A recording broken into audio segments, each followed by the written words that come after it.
that will be the end of the world. Sure. Amen. When Christians are not in the world, when the salt of the world is not there, Kristo hana haja na hiyo dunia tena. So you are very important people. Bwana asifiwe. Amen. Kwa hivyo wewe ndiye mtu unafanya hata watu katika plot yenu, katika kijiji chenu, katika mahali mnapiga biashara. You are the one that makes those people survive there. Kama wewe hauko pale, those people will not be there. Bwana asifiwe. Amen. So, I want to encourage all Christians all over the world this morning that they being the salt of the world and they being the one that seasons the world survives. Uliza mtu anaitwa Rutu. Ask Lot. Ask the people of Sodom and Gomorrah. They wanted to destroy Lot for all their days. They used to say, mtu wa Mungu nini anafanya hapa? Hii mtu alitoka wapi kwanza? Kwani sio mtu wa hapa? Apostle, wewe sio mtu wa hapa. Wewe ni mtu wa Ukambani. Ukaletwa hapa na Mungu to seize on this place. Wakikufukuza, wataona cha mtema kuni. Watu wale Mungu anapeleka mahali, anapeleka ili asaidie hao watu. Amen. Bwana asifiwe sana. Amen. Yesu akasema you are the salt of the world. Lakini Yesu akasema kitu moja, na chumvi ikikosa hiyo umaarufu wake, hiyo taste yake, it becomes useless. Na kazi yake ni kutupwa pale kwa barabara, ikanyagwe na miguu ya watu ili iishe, na sababu it is now useless. Bwana asifiwe sana. Amen. Lakini Kristo alisema hivyo. Yesu actually aliuliza swali. It is a question that he asked. If the salt loses its taste, can it be made salty again? If you read your Bible, kuna hiyo question mark. Why did Jesus ask that question? Na wakati aliuliza hiyo swali, hakuna mtu alijibu. Kwa sababu hakuna mtu alijua chemistry ya chumvi. Maana Yesu alimaanisha when salt becomes saltless, no one knows how to make it salty again. Kulingana na kiulimwengu na kulingana na watu wenyewe ni kuitupa kwa barabara ikanyagwe na watu ikwishi. Lakini kwa Yesu ana chemistry ya kureverse saltless to salt. Amen. Amen. Mtu akikosa ladha, ukiwa wewe hauna ladha na watu wakupendi, kwenda kwa Yesu akurudishie ladha, wakupeleke na watu. It is only Jesus who has got the chemical formula of returning back saltlessness to saltiness. Yes. Aliuliza swali, can it come back to salt again? Wakanyamaza wote, hawakujua the chemical formula, hawakujua how it can be made salt again. It is only Jesus Christ who returns people who are bad people into good people. Amen. It is only Jesus Christ who makes people ambao walikuwa hawana taste, hawana ladha, kuwarudisha kwa ladha tena na kupeleka na wananchi na watu wengine. Bwana asifiwe sana. That is why it doesn't matter who you are. It doesn't matter wewe ni malaya, mkunywa pombe ile kali inaitwa madivai na mapepo, spirits and wines and spirits. So ndio niliweza kuita madivai na mapepo. Na kule Kiambu katika assembly we ban hiyo. Katika Kiambu hakuna kuuza wines and spirits kwa kioski. Hiyo tumefuja kwa sheria. Ile sheria tumeweka hakuna. Mtu akitaka kukunya hiyo aende kwa bar ile iko na license. Sababu hiyo ilikuwa imemaliza vijana wetu. Mtu akiingia kwa kioski alikuwa mzuri, akitoka hivi unaona hii mdono wa ibrao hiyo tumebana. Amen. So kama mtu ni aina hiyo, watu wale wanalala kwa barabara, kwa matope, kwa maji taka, kwa sababu ya kutumiwa vibaya na shetani. Mtu huyo hana taste hata kidogo.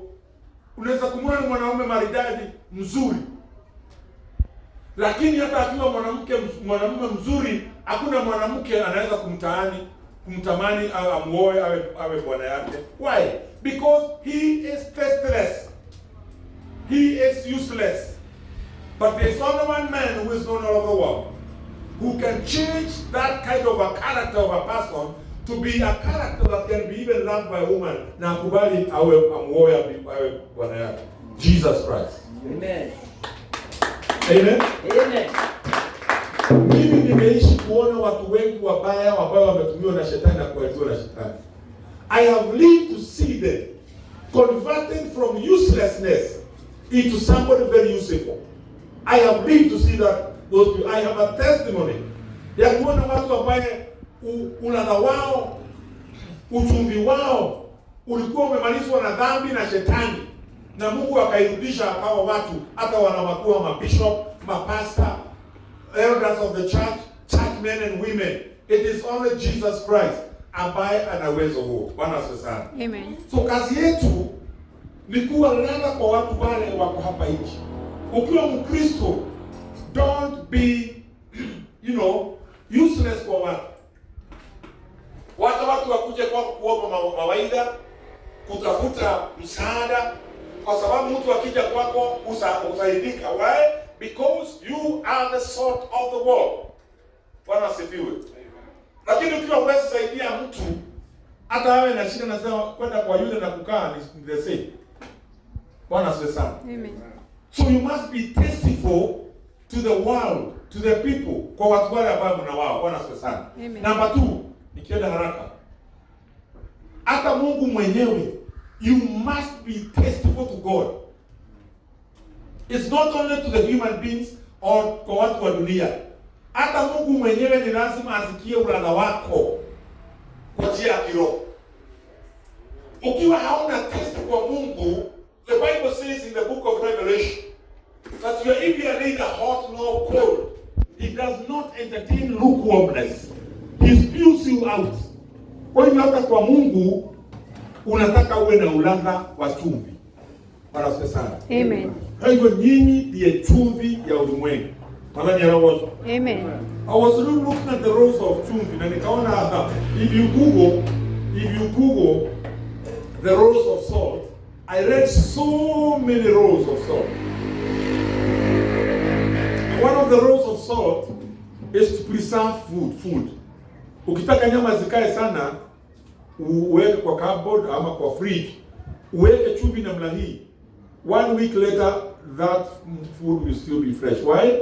Because chumvi inanyonya ile maji kwa chakula, na kile kinazoesha chakula ama kufanya iharibike ni ile maji. Hata kwa mboga, ukiweka mboga, ukitaka mboga ikae sana, unyuze chumvi, inafuta hiyo maji ambayo inafanya ioze, inakaa. So salt is very important. Amen. You are the people, mnanyunyizia watu wana survive. Bwana asifiwe sana. So salt is also important for preservative. It's a preservative. Ni ya kuweka vitu. Madhani ya roho. Amen. Amen. Amen. So ukigugu you shall see so many rows of chumvi. Lakini niliona moja nikacheka nikakumbuka Kashirango ameandika kitabu kingine imeleta utata dunia hii. The traditional worship na cultural worship. I have a copy. Na mimi nimeandika hiyo mambo, nimekimbizwa na watu wa boli nyingi, polisi ya Kiama. Yes. Hii kitabu ya Apostle is very important. Family curses you must break. It's very important. Very explosive book. Maybe hakuna kitabu kingine imeandikwa dunia mzima explosive like this one. Na bila kujua mimi nikaandika hiyo mambo, nikaieleza ya kwamba we must break the curses ambayo imekuja kwa wanadamu. So one of the roles niona kwa chumvi wanasema, na ni waganga, kumbe hata waganga wanajua chumvi. Ati wanasema uweke chumvi kwa bakuli, uende ukipiga nyumba yako ya bedroom na sitting room na kila mahali, ati hiyo itanyonya mapepo. Elila, kumbe chumvi hata kwa shetani chumvi inajulikana inaweza kunyonya mapepo. Hata Elisha alitumia hiyo chumvi. Hata the book of Leviticus inasema wakati watu walikuwa wanapeleka madhabahu kwa Mungu katika hekalu, lazima ikiandamana na chumvi. Bwana asifiwe sana. So chumvi is very important. Ya pili, verse 14, you are the light of the world. Nyinyi ndiye nuru ya ulimwengu.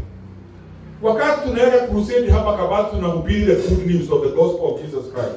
When we preach this gospel, we are lighting Kabati. We are putting Kabati on the light. Kwa sababu iko dini mingi na makanisa mingi ambaye inahubiri tu mambo juu. But you are the light of the world.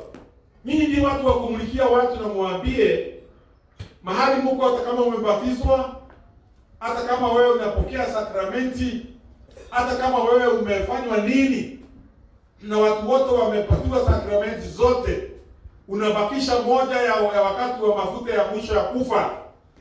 Kama kuna Yesu Kristo Bwana wa Mungu kama mwokozi wako, utaenda jehanamu kufa. You are the light of the world, tell the world that gospel. Nyinyi ndio watu wa kuambia ukweli, umwamulike na tochi. Umwambie hiyo kanisa upo ama mahali wewe uko.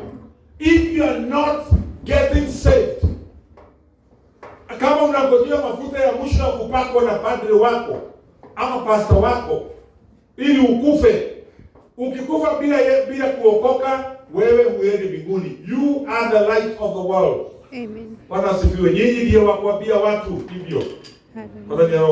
Amen. So we have been privileged to tell the world the good news of the kingdom, kuwa na utamu wa Mungu. You are the people kuletea watu utamu wa Mungu. Watu wengi wako gizani ya shetani na hawana ladha ya Mungu. Wewe ndio umewekwa mahali upo ili uletee watu hiyo ladha ya Mungu ni nani gani. Bwana asifiwe. Amen. Kama uko pale na wewe uletee watu ladha ya Mungu, wajue Mungu ni namna gani, you are useless. Na Yesu alisema ukiwa useless unapelekwa kwa barabara, unakanyagwa na watu. Bwana ni roho. Amen. Amen. Kwa hivyo tuko wakati ule mbaya, nikimaliza. Tuko wakati yule shetani ametoka kwake na watu yake wote wanajua wakati umeisha, na sasa ni wakati wa kuzuia watu kwenda mbinguni. Bwana asifiwe. Amen. Na ndiposa hiyo mambo iko katika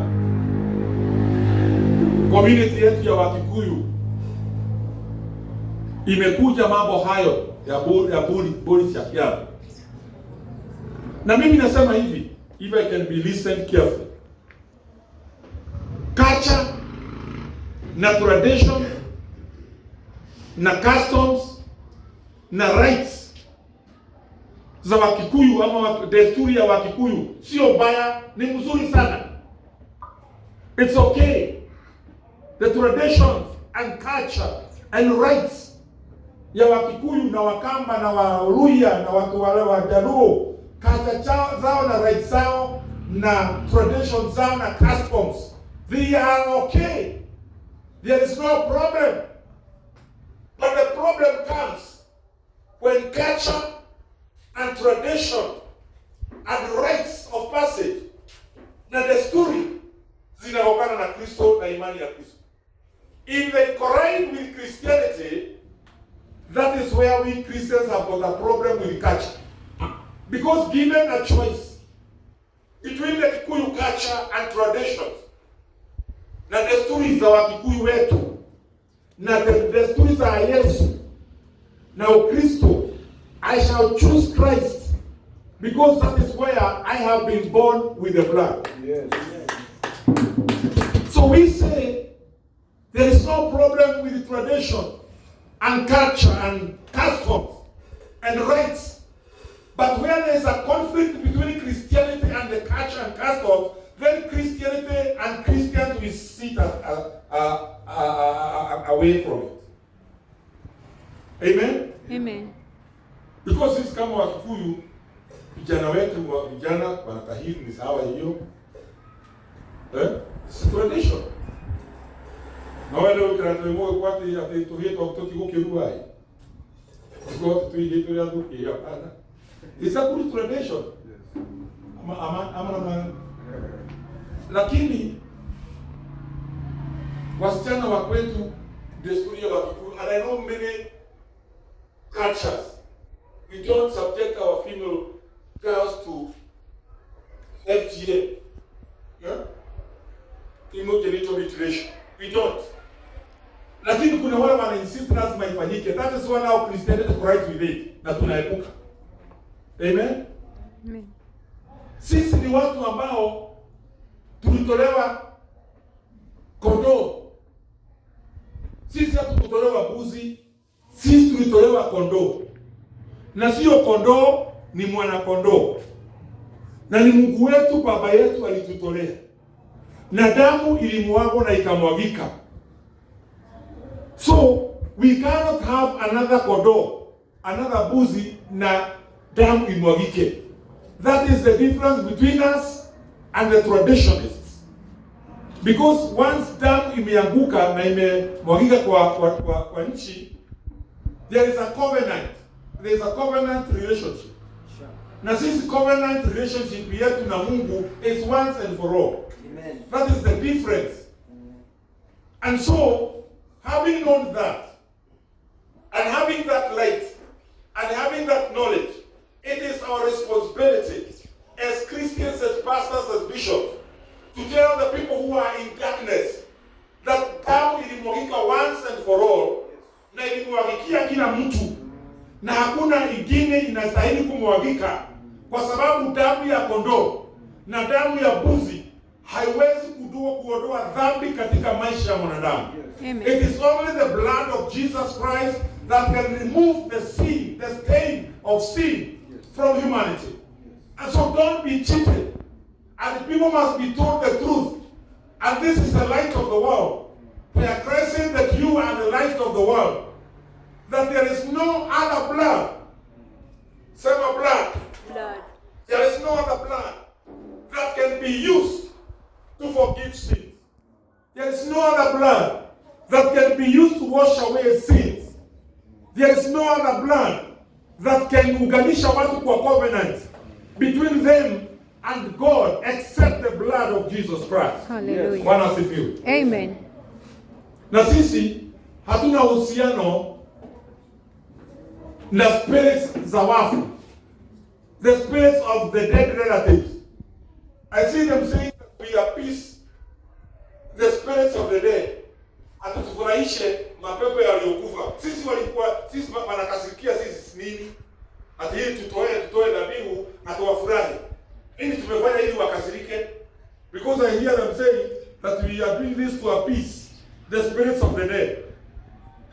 Wewe kinako nini ulifanyana na maancestor wako, maroho ya maancestor wako ili ati wamekasirika na wewe, ati wanataka kujijua buzi ili wafurahi? Wananichukia juu ya Yesu. We have no relationship with the dead. Our ancestors, our fathers and our forefathers walifanya mzuri kutuzaa, na wakati wao ukafika wakaenda mbele yetu. Na sisi tunawafuata. When we leave ourselves, our spirits, we have got nothing to do with our children. Ukikufa roho yako inalala. Yes. It has got nothing to do with those who are living. And this is the gospel of Jesus Christ. Sure. This is the gospel that we preach. Bwana asifiwe. Amen. I know this is not a good gospel. The devil, if there is a sermon the devil hates, it is this one. Hata hapa nasikia baya sana. That's why unaona mmoja akashuka. The devil tells the devil you don't want to see. Anataka usisikie hii. Hivi kama kuna kitu iko kali kwa shetani, yule mtu anasimama kuongea hiyo maneno. Sababu hiyo maneno imefunganisha watu na shetani na inakataza watu kujuana na Mungu. Bwana asifiwe sana. Amen. Na tena Mungu wetu ni Mungu wa walio hai. Mungu wetu sio wa Mungu wa waliokufa. Ngai witu ekai wa yamemuoyo, tikai wa yakuo. Oh yes. Bwana asifiwe. Amen. Our God is the God of the living. He has got nothing to do with the dead. The dead wamekufa, wanangojea siku yao ya kiyama. Tunaelewana? Siku ya kiyama, siku ya mwisho wa dunia, ndio wafu watafufuka. Ili tuunganishwe pamoja tuende kwa kesi ya Mungu. Kwa hiyo wale wako hai na wale wamelala hawana uhusiano hata kidogo.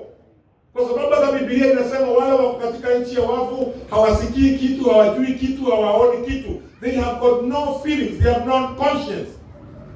Amen.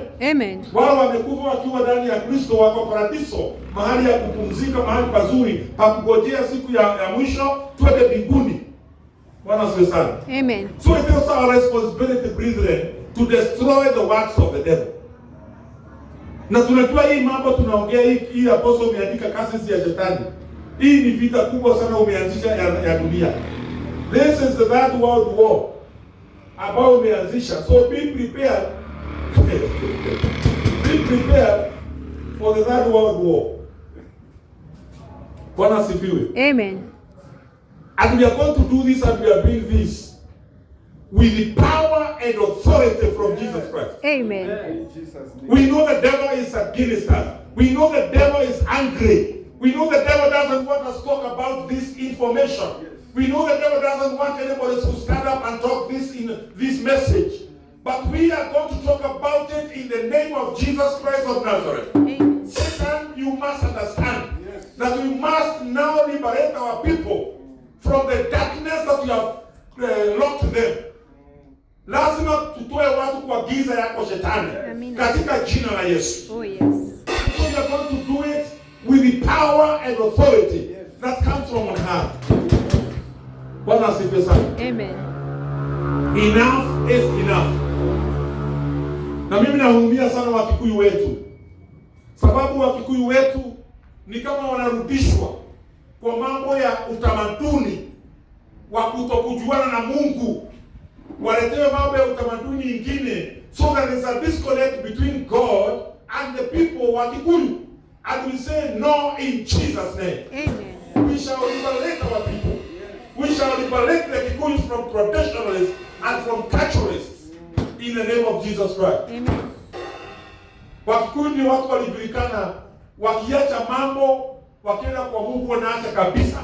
Kama ni ugonjwa na uchawi wakiacha wanaacha kabisa, and they don't go back to it. Yes. Now we cannot allow in this generation, at this time of the last days, to have our people go back to where we came from. Amen. We have got a responsibility, men and women, to make sure that people know Jesus Christ, Him crucified, Him dead, and Him risen, and Him going back to heaven. That is our responsibility. Amen. Anybody bringing another doctrine na kuambia watu ya kwamba ukitoa buzi utaunganishwa na mababu zako wale waliokufa. What for? We have got nothing to do na mababu zetu na wazazi wetu wale waliokufa. We have got no relationship. Bwana asifiwe sana. And we must make this one very alive and very clear also. And it is all human beings. We have got no relationship between the living and the dead. Hallelujah. We are the salt of the world. And it is us to bring saltness to the world. We are the light of the world. And we must tell those who are in darkness, ya mambo ya ukachoro, ya kwamba there is no relationship. There is no relationship between the dead and the living. Let the dead remain dead and let the living remain living. Bwana asifiwe sana. Amen. Even Yesu alisema wacha wafu wazike wafu yao. Wacha tukahubiri injili. Lakini walipomsukuma Yesu akaenda tu akasema Lazaro fufuka. Bwana asifiwe. Amen. I know you have not heard this gospel of late. And this is the kind of gospel also that I want to be preached all over. This is the gospel of today. Because what is happening today out there ni mambo ambao huwezi amini. Watu wako kwa kanisa na wanaambiwa watoe buzi wamwagiwe damu nyingine. Na yeye ana ushuhuda ati nimeokoka, Yesu ni Bwana, nimeoshwa na damu ya Yesu. alafu unaambia utoe mbuzi ingine, damu ingine umwagiwe. Shindwe katika jina la Yesu. Amen. Amen. Ulipiwe deni nani? Ati sasa ulipiwe deni ati shosho wenu hakumaliziwa kurasherio. Wewe ndio ulikuwa na mrasherio. Kama yule alikuwa na mrasherio hakurashia, hiyo sio, it's not your deni yako. Wewe kama una bibi kwenda ukamalizia rurasho kwa bibi yako. Yes. Yule ambaye hajamaliziwa kurasherio, hiyo madeni wataulizana mahali watakutana. Wewe shughulika na yako. Amen. Actually, jinsi watu walikuja kwetu pale, wanakuja na kikitu. Uongo wa shetani. Even they came to our house, our home. Wakasema, ati mama yangu, my mother, hakumaliziwa kurasherio. Sasa wanataka ongea na mheshimiwa atoe pesa ili mpeleke kwa huka kwa my uncles kwa sababu hakumaliziwa kurasherio. So I went to ask my mother, nini nasikia hapa? Ati hakumaliziwa kurasherio. What is that? Akasema hakuna kitu kama hiyo. Hata baba yako akifa hakuna kitu alibaki. Nikasema unajua hata kama alikuwa amebaki, it's not me. It was not mine. It is him. Yes. Mimi nitamaliza urasho yangu na mtu amaliza urasho yake. Yes. Amen. Kwa hivyo hii watu wamekuja na siasa zote zile. Na ni za kuweka watu uoga. Sasa kama mtu amerashirio ama hajarashirio, what has that got to do with you? Wewe Titus. Umeoa? Eh?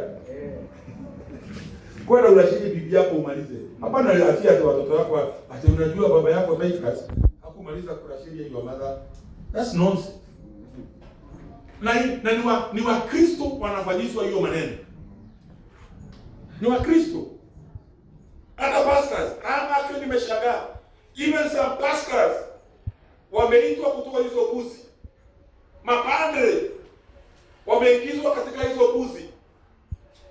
Bishops wameingizwa katika hizo buzi. How do you leave the kingdom of God to go and start serving the kingdom of another God? We are saying this must stop, especially for our community, our Kikuyu, in Jesus' name. Amen. And we are saying this with authority and power from on high. Amen. Mtu asifikiria sema ndisho anaongea hiyo akitoa hiyo authority wapi? From on high. Mtu akikuuliza unasema hivyo, wewe nani my friend? Yes. Unatoa hiyo authority kutoka, tell them from on high. From above. Amen. Amen. Watoto wetu hawa tunawaonyesha kuwarudisha kwa tradition. We cannot leave our children at the mercy of culturists and traditionalists. We are the salt of our children. Amen. We are the light of our children. And we are the salt and light of the generation that is behind us. Yes.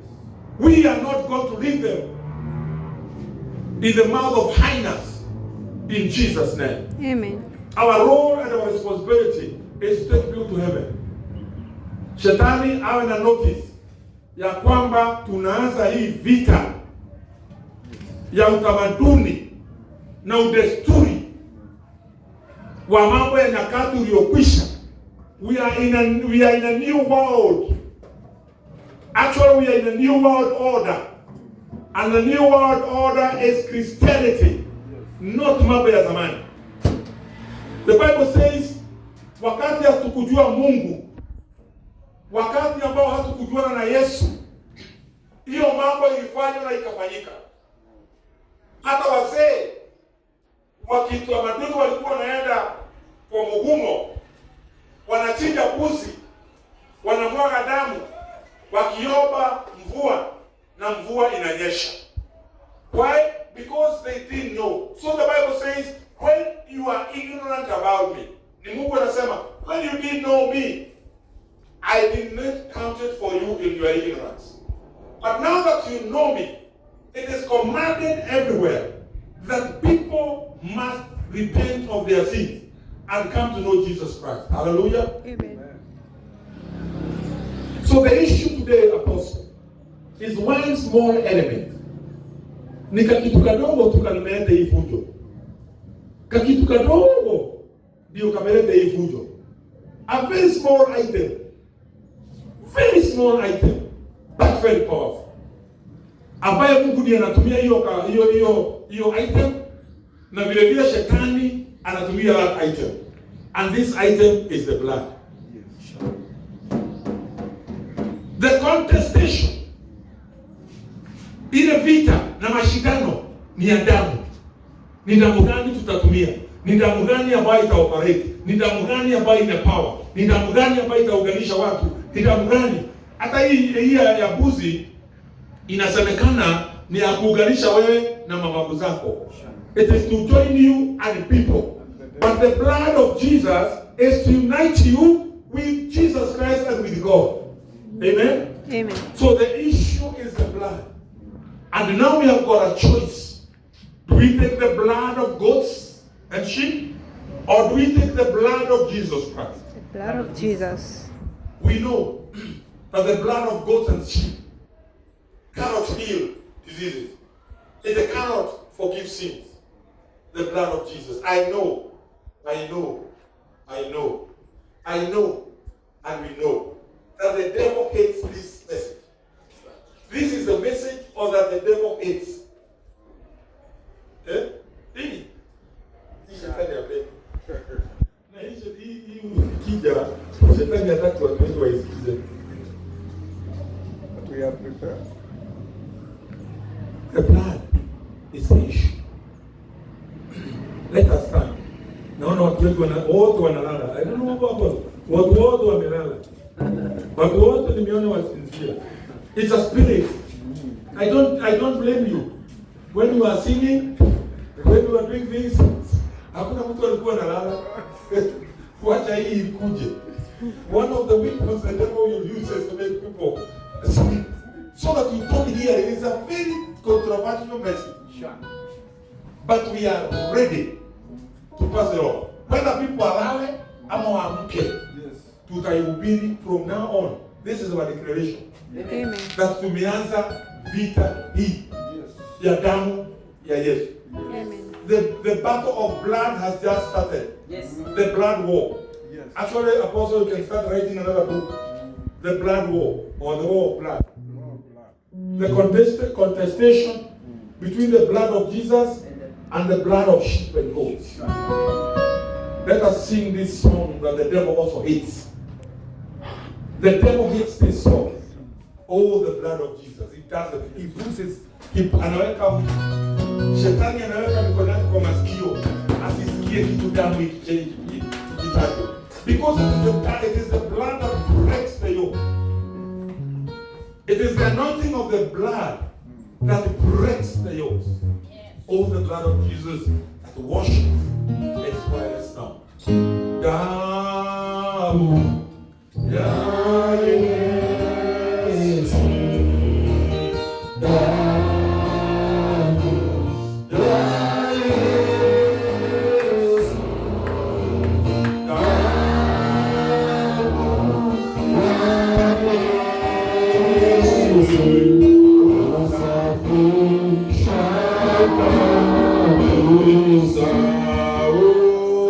the blood of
sing the last.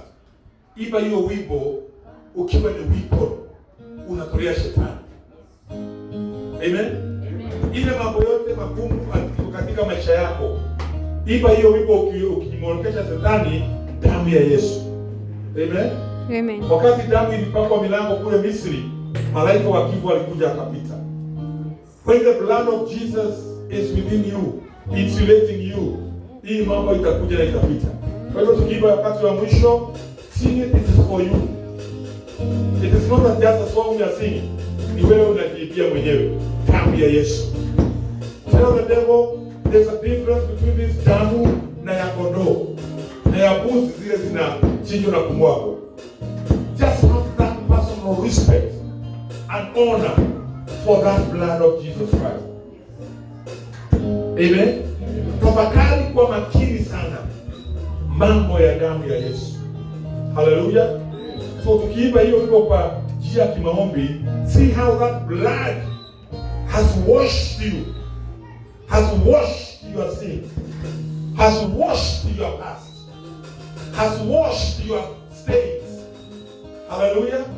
See how that blood has insulated you from evil, from accidents, from diseases and calamities. Amen. And illnesses. Yes. And so all these things, it is the blood ambayo imekuzingira. Amen. Don't take it lightly, my friends. Yes. Don't go to look for blood ya mabuzi na makondoo. We have got a blood that we don't need any other. Amen. It came once and it is enough. Yes. Hallelujah. Amen. The blood of Jesus. Amen. Tell the devil the blood of Jesus. Satan, the blood of Jesus. Not the blood of goats. Not the blood of sheep. But the blood of Jesus Christ. It has washed us. It has cleansed us. It has removed diseases in our body. Oh, the blood of Jesus. Mwimbaji wa wimbo akasema, oh, the blood of Jesus. Oh, the blood of Jesus. Oh, the blood of Jesus. Oh,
Yes.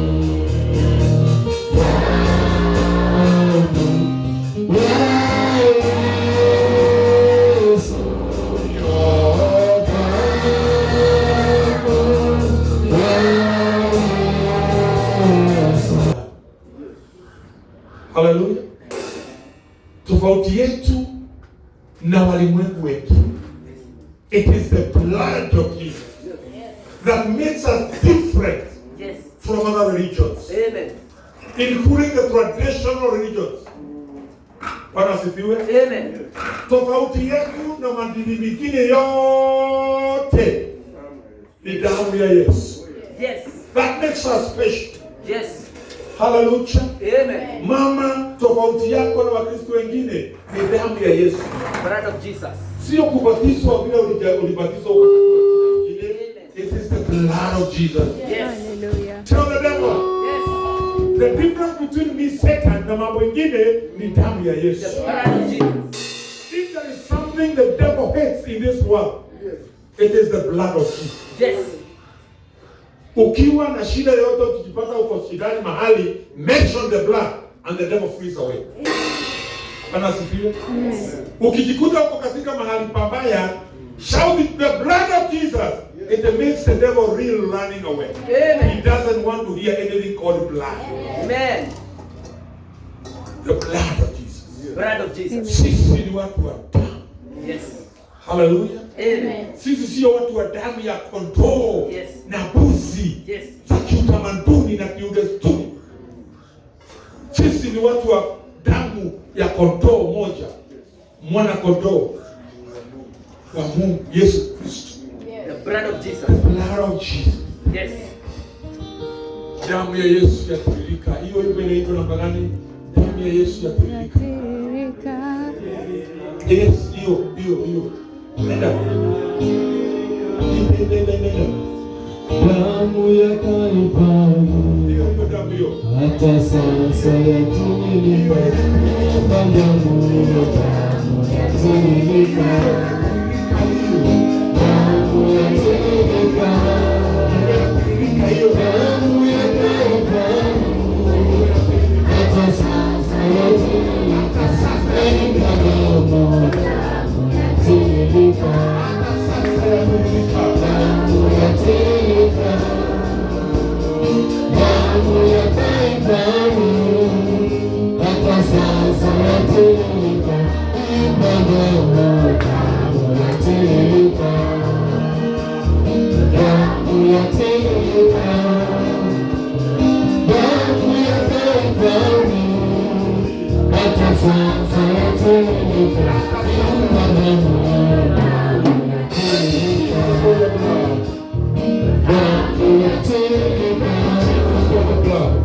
damu yatiririka, damu ya Kalvari hata sasa yatiririka.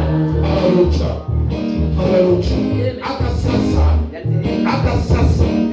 Hata sasa damu ya Kalvari.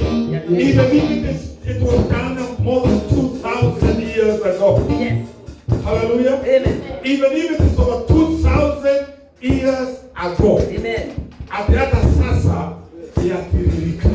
Hallelujah. Amen. And therefore tell the traditionalists and culturists that you don't need another blood. Because damu ya 2,000 years ago, Yes. it is still tiririkali. Amen. Hallelujah. Amen. It is still tiririka Tiririka nini? and you don't need another blood. Oh yes. Hata wa sasa inafanya nini? Natiririka. Inatiririka. Hallelujah. The devil must understand The blood of Jesus. that the blood of Jesus is still tiririkali. Oh yes. And we don't need another blood. Amen. Hallelujah. Amen. Amen. Hallelujah. Amen.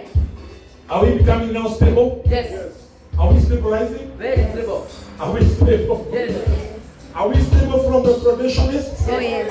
Eh? Yes. Can you now face them and tell them that the blood of 2,000 years ago is still tiririkali? Amen. What does it do? Amen. Therefore, we don't want to hear for any other blood. Yes. Speak with power and authority Amen. that you don't want to hear of any other blood. Amen. Because the blood of 2,000 years Amen. is still tiririkali. Amen. May the devil hear that, apostle. Yes. Ni lazima tupige hiyo madamu. Yes. Na sisi tukianzisha vita hatuwachangi. Amen. Apostle knows what I'm talking about. Amen. Niko watu walituletea balaa kubwa. Siku hizi hawasikiki. Because we went and told Jesus, your blood is more powerful than what we have been subjected to here. Hata damu ya mimba. What do you call muma in Kiswahili? Kiapo. Watu walikuwa wanapewa viapo ya damu. I have lived a life of over 43 years now in this gospel. I know what I'm talking about. Yes. I know what I am talking about. Brethren, I know what I am talking about. Amen. Si mambo ya kutafutia. I love that song. I love it. Let's hear it again. The devil doesn't want to hear it, but we can hear it again. Amen. I know time is far, God. What time is it? I know time is far, but let's sing it just one more time. No, just a minute. Just a minute. Let's sing it one more time.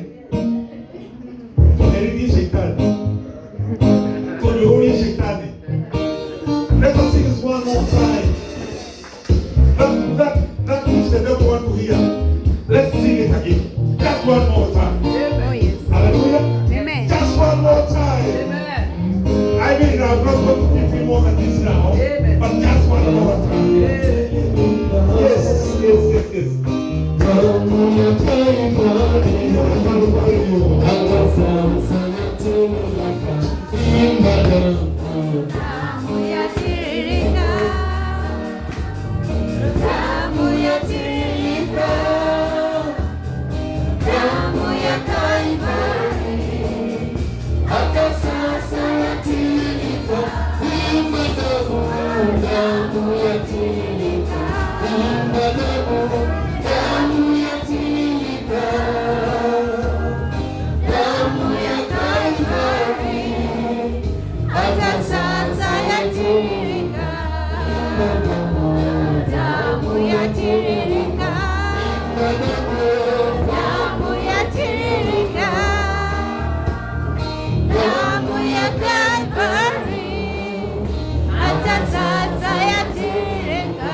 Lord, tunakuambia alasiri ya leo, sisi hatutaki damu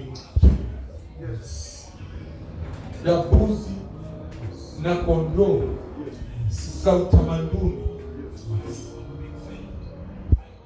Hatutaki, kwa sababu damu yako Yesu Kristo, hata kama ni ya 2000 years ago, ni ya dhamana sana. Na ingali ina power, head of authority. The blood of Jesus. Oh yes. The blood of Jesus. Oh yes. The blood of Jesus. Oh yes. The blood of Jesus. Hallelujah. The blood of Jesus. Yes. Papa wa sasa. Oh yes. Hallelujah. Amen. Kama uko hapa na uko na mahali pana kuuma, uko na mahali pana ugonjwa, uko na mahali pamekuletea shida, I want you to place your hand wherever it is. If it is your stomach, place it there. If it is your heart, place it there. I don't want you to raise up your hand. Just place your hand mahali pana kuuma. Kama ni mgongo, weka mkono wako hapo. Kama ni tumbo, weka mahali yako hapo. Mahali popote pana kuuma, una shida yoyote ile, put your hand there. Put your hand in the chest. Put your hand in your throat. Put your hand on your head. It is now the time to break it open. Because hata wa sasa, hiyo damu ya Calvary ingali inatiririka na ingali ina nguvu zile zile as 2,000 years ago. Because this is not the blood of goats and sheep. This is the blood of God. Washes away as well as me. Tukiimba hiyo pambio mara ya mwisho, na tukienda mbinguni, wimbo kama huu tutawimba about 50 million years bila kupumzika, because hakuna mahali ya kwenda mbinguni, ya kwenda lunch ama kwenda nyumbani. So uzoee kuimba nyimbo kwa muda mrefu, kwa sababu huko utaimba wimbo, service itakuwa ya about 1 billion years. Kuingia service before kuingia the next service, that one is talking about 1 billion years, because we are there eternity. Hallelujah. Tukiimba hiyo yatiririka, weka mahali pako ili damu hiyo ipite mahali hapo katika jina la Yesu. Yes. Endelea. It is not time for healing. It is not time for healing. Put your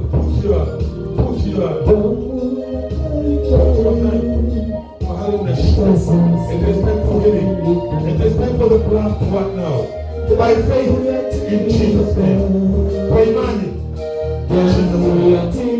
Yes, hiyo damu yatiririka sasa. Ingia mahali hapo unashikilia.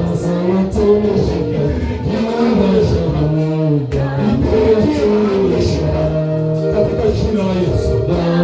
Lazima watu yako katika jina la Yesu.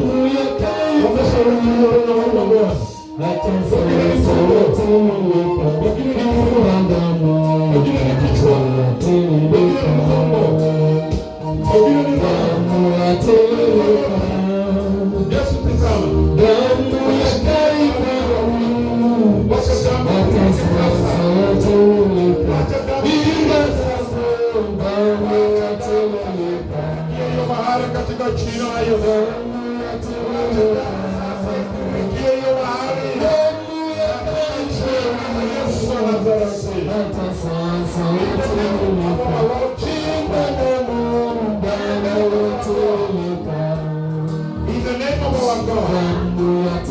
In the name of our God. Let the blood spill over. In Jesus'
Sasa ya